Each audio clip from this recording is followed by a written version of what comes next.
Today's video mga ka-riders. Ngayon, Sabado, yan, tayo ay magsisigang-sigang ulit na naman. Doon naman ang ating mga habit na ulo-ulo. Pag ganito, araw ng Sabado at wala tayong biyahe, tayo ay cooling, yan.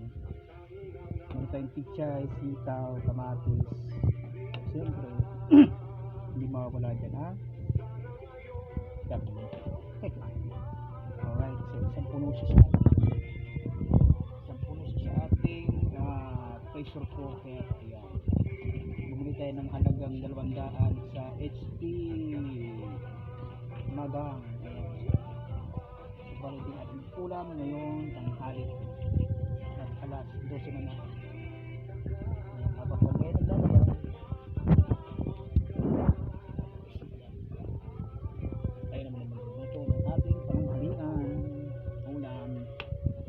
Ayan, tayo naman nag-sign na ating sinain naman ay hibas na. Lagyan natin yung ating gulay na pichay. Ito natin mga ka-riders. Pasad na. Alright. Ayan mga ka-riders, okay na siya.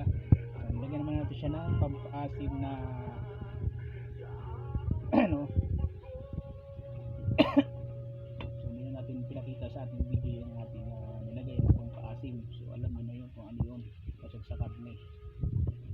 Ayan. So medyo ano siya lang yung ating gulay kasi inuna ko yung mga ano ng pichay saka yung sitaw. Medyo matinis-tigas kasi yan. Lurin natin yung ating pinakang dahon ng pichay. First, kain po tayo at ano na, time check tayo. 12:25 na po. Ayan, alas 12 na. Pabili kang kamatis? Bumili akong 2 peraso sa halagang 20. Gano yung 22, 23. Ayan, masarap pa kasi pag may ano, may kamatis. Kaya kahit mahal, bumili tayo ng peraso lang naman. Sheesh! Kain na po tayo. Hanggang sa muli. Maraming salamat po. Bye bye. See you next video. Bye bye. Bye bye. Bye bye.